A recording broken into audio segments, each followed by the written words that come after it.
What a fun shirt. I'm just going to get right to Eli Roth, director, filmmaker. That shirt is so fun. You had to have gotten that for this movie specifically, or did you already have it in your closet? Oh no, my wife Victoria Baraski is a fashion designer. She was at Dior doing high fashion and made this. She's a designer and made this shirt for me for the press tour.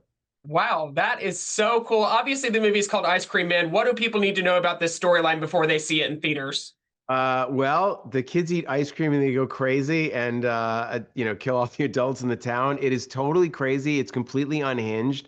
I think it is the most insane movie I've ever made, and I don't think you're going to see anything quite like it in the theater this summer.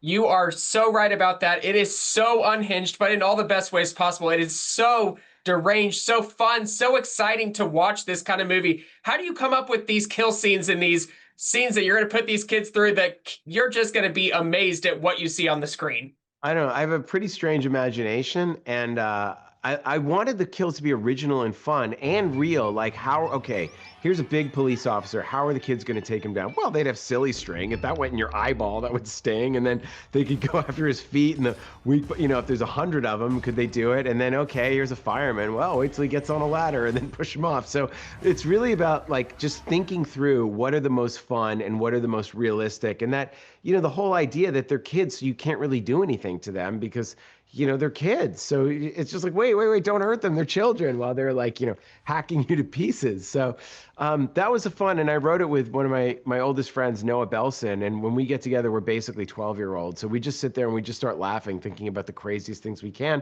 But you sit there with your makeup effects artist and you go, okay, can I put a drill in someone's ear? Yeah, sure. Well, what if we saw the head off with a tree saw? How do we do that one? Like, so and it's just thinking, I had this image where the mother wakes up and she sees the daughter just standing over her. And then she just picks up the saw and just starts sawing her mom's head off. But the kids are having fun. The kids are smiling. They think they're in a cartoon. So I wanted to put stuff in the movie that people have never seen before.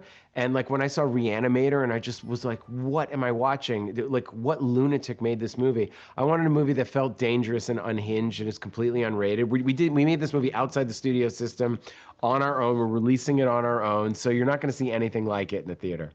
It is so exciting, like you said. And I mean, these kid actors, what was the casting process like? Because there are Yeah, so many kids and they're so, so so good. talented. They're so good. I wanted real acting. And I didn't want kid acting because kid acting gets annoying when they talk like this. And I said to the kids, do you want me to direct you like an adult or like a child? They said, no, no, talk to us like an adult. And I was a camp counselor for a number of summers when I was a teenager. And I like working with large groups of kids and I sort of know how to wrangle them and I can really connect to them and treat them with respect. Like I don't, swear around them, but in the script, they're swearing. And it was so freeing. I think of the kids in It or the kids in Stranger Things. You don't think of them as kid actors. They're characters that you love.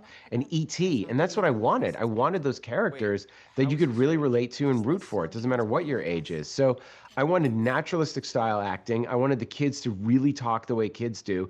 And they said it was so freeing because everything they've ever done has been so restrictive with the language that it sounds fake. But once you go back and watch Bad News Bears and listen to those kids talk, those kids are swearing left, right, and center. That's what I wanted. I wanted the feeling like you're watching this happen to real children. The dialogue doesn't feel like dialogue. It just feels like you're watching real people. Those are great comparisons to this movie. And you have this ice cream man. I mean, his smile is All so right. haunting. It's still living in my memory. Ari Millen, talk about casting him and just making sure you have the perfect guy for this title role.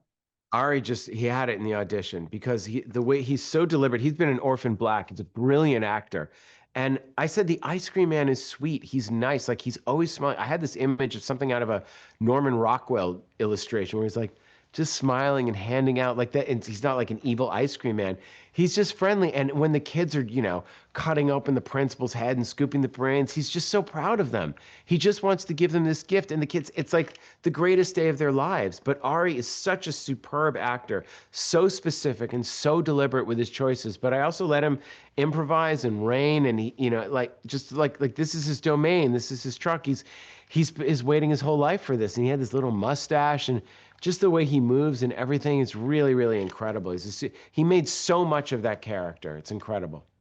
And if Eli Roth is going to the ice cream shop, ice cream man, wherever he's going, if the truck, what kind of ice cream are you getting? I want people to know this, knowing this is your Oh. movie. Well, look, we just put out this delicious Humphrey Slocum brain freeze ice cream. It's so good. It's strawberry bubble gum. You can get it from Humphrey Slocum in San Francisco, limited edition. That's what I'm getting right now.